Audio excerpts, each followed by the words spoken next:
Never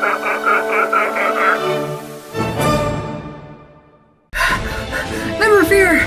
The Peter gang is here! Wait a minute, you're not Willem Dafoe.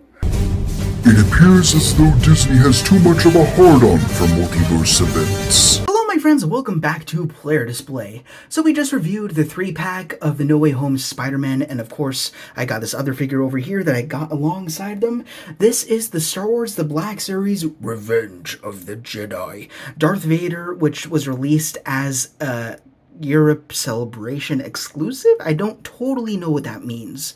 Last time I heard that moniker thrown around, it was for the Skywalker Strikes Luke Skywalker, who I also do have, and is also built into this very nice and fancy illustrious packaging. But whatever, I don't care where it comes from. If it's a good figure and I like it, I'm gonna get it. And as long as it's affordable. Got this guy on Hasbro Pulse, and if you don't know why this is called Revenge of the Jedi, don't worry, you didn't miss the 10th installment of the franchise. This was the original name for Return of the Jedi, and of course until it was changed, because George Lucas believed that, wait, a Jedi wouldn't actually seek revenge, but they'd come back.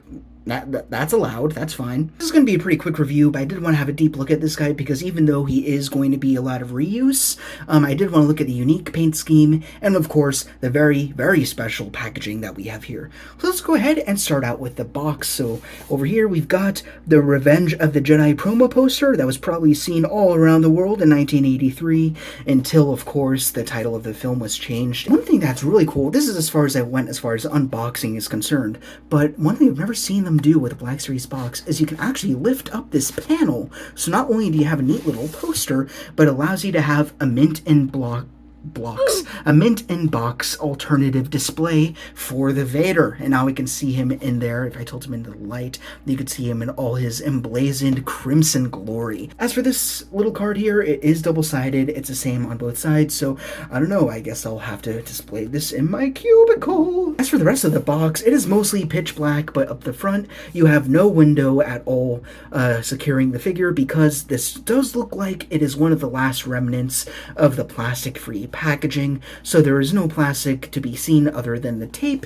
Off to this side we have Star Wars Black Series towards the bottom, plastic free, blah blah blah blah blah, nothing matters over here. On this side just a whole bunch of tabs which I've never seen before. That's again why I want to unbox this. I have no idea what this is. Off to the back it looks actually gorgeous. I love that motif that they have over here. And if we pan down, you can actually see the bio I just told you about in multiple languages as per usual. Down here we got our warning labels, and we just have our usual Start onions! On the bottom we, oh nope, there's everybody else. Never mind. Garbage Day! Green Arrow. Aslan. C. You Canada. 21. EAC. And our favorite role for the late and great Christopher Reeve. I am Superman. And lastly on the top, the same color as your black heart. Now as I passively observe if my overhead lighting is flickering or if I need to go ahead and visit my eye doctor, we're gonna go ahead and open this guy up. So it looks like we got, what's going on here? So are these meant to be tabs at all? Oh, okay, so no tape on these tabs. I think you just jimmy them open. Ah, there we go, okay. And then it opens up, kind of like those comic book figures that we've been getting. But what's the point of that? It's just a frame. Might as well not have it at all, right? I guess it's pretty much just to secure the little bonus mini poster that we have over here. I actually have a big one of these, so don't really need that in my main dwelling. But a spare never hurts, right? Let's just go ahead, bring out good old Betsy right here, and then give it our usual little slit on this top right there. Usual fold open like we've been seeing with a lot of the figures as I go ahead and crease the flap as I tend to do. But before you look at this, let's just look at the remnants of this box because there are some extra things going on here. What's this little black patch for? I don't know, he says to himself as if there's someone else readily in the room to answer his questions. The life of a philosopher. Anyways, let's do a little bit of investigating. Let's cut that open. I have no idea what that is. It's probably nothing. I must know. This is too intriguing. Oh, it wants to move. The hell is this? I have no idea what the hell I'm looking at.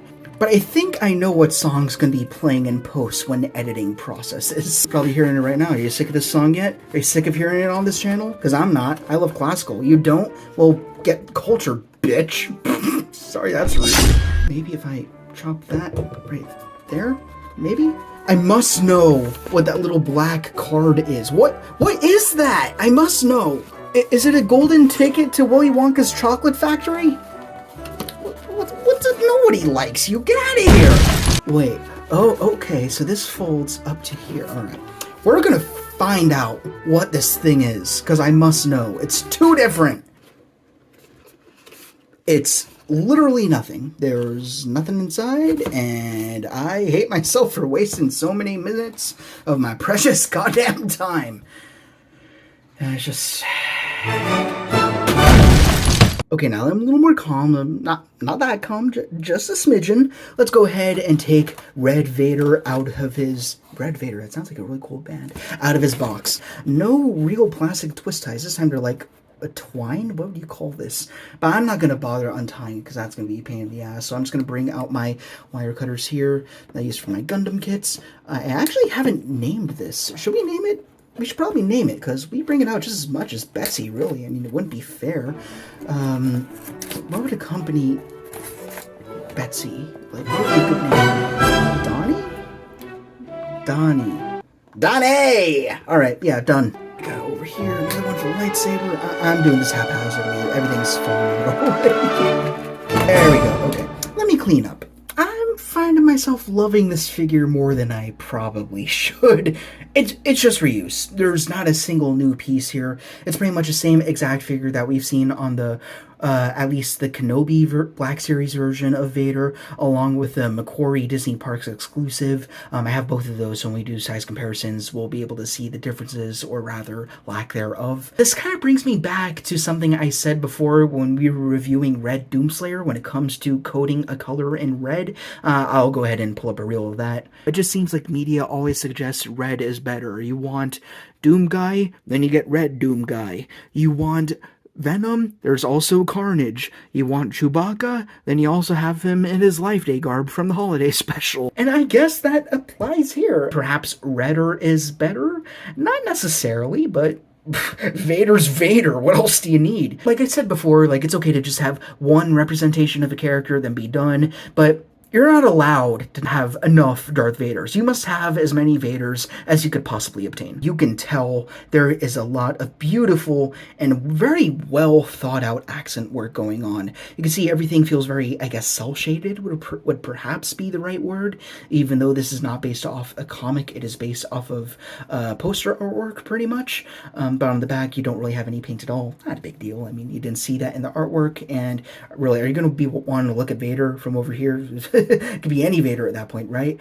But yeah, up at the front, you can see that you have the painted-in lenses, some very nicely painted cheeks. The red kind of dribbles off a little bit, but I mean, from a distance, come on, you're going to notice that, especially from certain angles. But man, I just love that anytime you move a part of him, then you get different little stripes and curves that kind of bleed out, like, kind of literally, right? The red really does show off very well on top of this maroon that is the base color of this figure here, and the base color that it's molded in. Off to the chest box, you have more of those buttons, as is traditional for any Vader figure, along with the big old shoulder pad that goes over the chest as well. On the arms, you get more of that motif. I like how they continue throughout this figure. They never stop at all. It just keeps on going. More of that checker, plaid, flannel, whatever you'd like to call it. Same thing going on with the belt over here. It almost has this washy feel on the codpiece, which I really like. I mean, you do have to appreciate this figure a little bit more when you consider the fact that it's based on a poster which is just the helmet, and that's it. Everything else from neck down is creative nuance, and they really did succeed at taking everything up here, then bringing it all the way downstairs to the feet.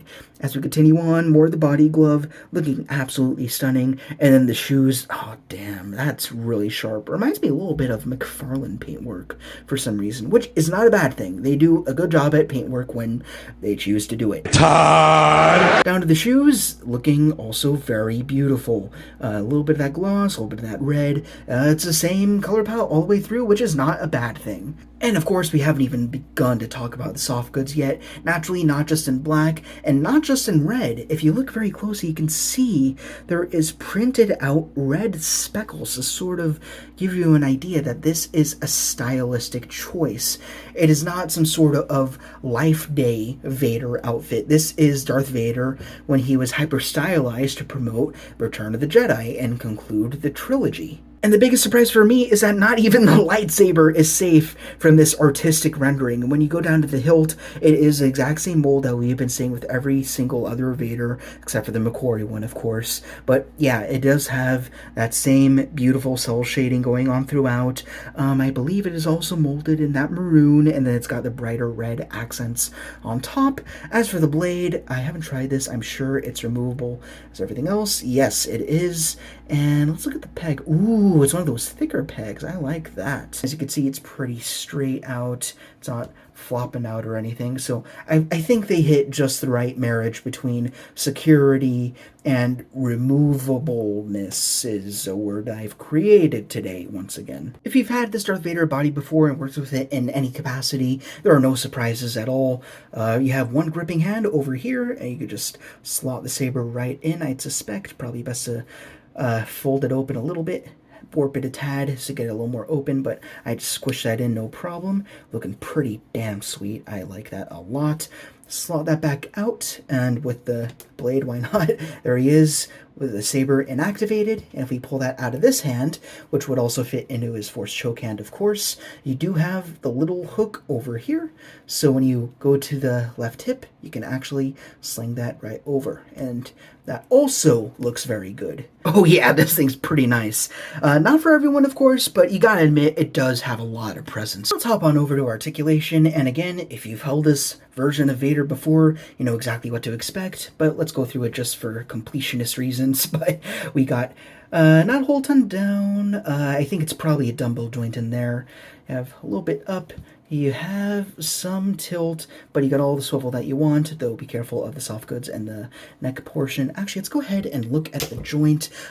Oh, this is the more modernized one that we saw on the McQuarrie Vader. And on that note, while I was fudging with the head articulation, one complaint I do have with Vader figures in general from Hasbro is I don't like how the shoulder cloth kind of peels off to the side a little bit when you're working with the shoulder joints, or you're just really trying to force the head back onto his neck. I wish that maybe that, I don't know, they'd have like a little peg that kind of clamps it inside, or they'd glue it in. Like I've done that before on a few figures in the past. As for shoulders, they come up not to 90, which is fine. Again, he's a big bulky dude. He doesn't need to move too much, right? Swivels all the way around. You have no bicep swivel, but you do have an elbow swivel to compensate for that. That comes to past 90, straight out. I believe both wrists hinge in and out and swivel, just like this.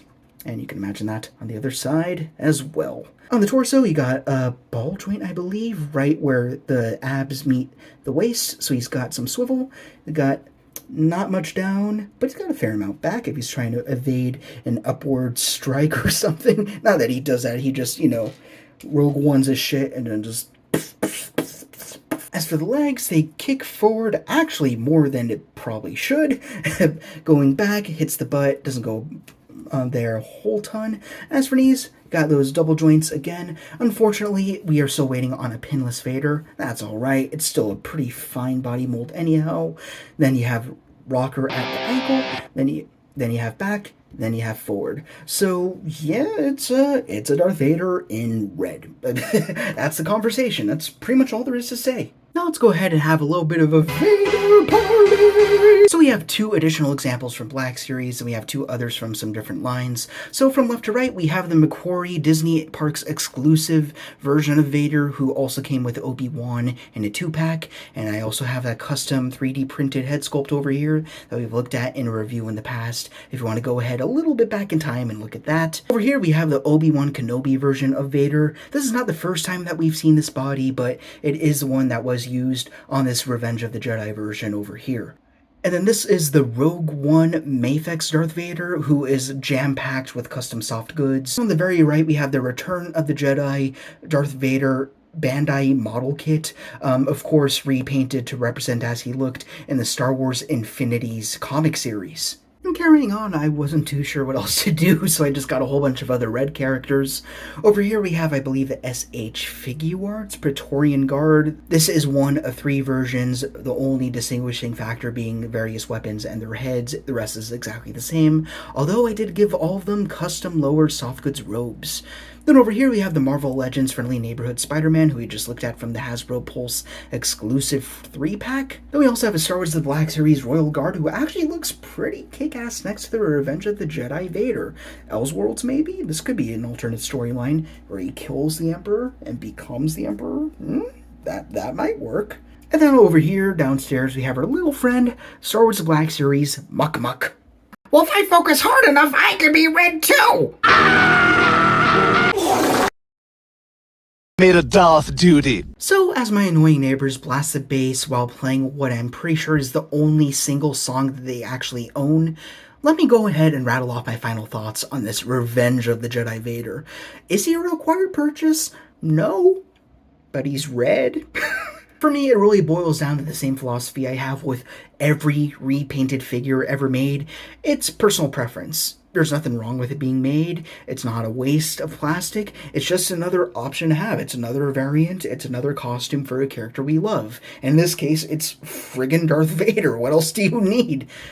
And especially if you're a huge Return of the Jedi buff. I wouldn't say it's my favorite Star Wars movie of all time, but I mean, as you saw in my podcast, it's definitely A tier. I love Return of the Jedi, I love Darth Vader, I love Red, and I also love the fun fact of the movie once being called Revenge of the Jedi, and it's just a culmination of a whole bunch of things that I enjoy in a single figure. I don't care that it's all reuse. And again, it's justified because the paint is interesting and the soft goods are cool, even though they might be a little bit excessive and a tad stiff at spots. But really, when you kind of lay it down, poke around at it a bit, maybe get yourself a little bit of tweezers, it does lie down pretty nicely in comparison to all the other soft goods that we've seen in the past. Let me fix that. You didn't see that. The editor's just gonna chop that out. It's not a problem. So yeah, I'd recommend him, but only if you like him. He doesn't have the exact same price points as the other Vaders that we've seen in the past because, of course, he was exclusively on Hasbro Pulse, and he does additionally come with this bonus poster that we have over here, along with the rest of the packaging. I don't know if it was actually a Hasbro Pulse exclusive. It might have been, I think it's just generally an online exclusive. You could find it at online shops. I don't think you're gonna stumble into a Walmart or a Target or something and just happen upon this specific Revenge Vader. Really, it's just, if you like him, get him. If you don't like him, pass. Easy pass. It's just the paint. That's the only thing you're missing if you skip out on this figure. If you already got the classic black, I think you're fine. But if you fancy yourself a little bit of a red flavor, like yourself a little bit of cherry, that's okay too. Here you go. Pretty cool. So thank you guys so much for watching. As per usual, if you like this video, then please be sure to like, comment, and subscribe. O anger, a dark lord of the Sith. That's all I gotta say. I have nothing else. I'm all out of steam. Okay. Thank you guys so much once again, and as per usual, rock on, and I will see you all later. And yeah, as a collector, I'm kind of looking at all these Vaders at once, and I'm thinking pretty much what you're thinking. Where is my wallet? Is it safe? Is it alright? You can go ahead and do some head swaps if you would like. That is, if you can go ahead and get the head back on. Why is it not clicking? God damn it! One thing that I and the Sith do not have is patience. I just had to reassemble the ball joint to line it up, and it didn't pay off! Oh, there we go.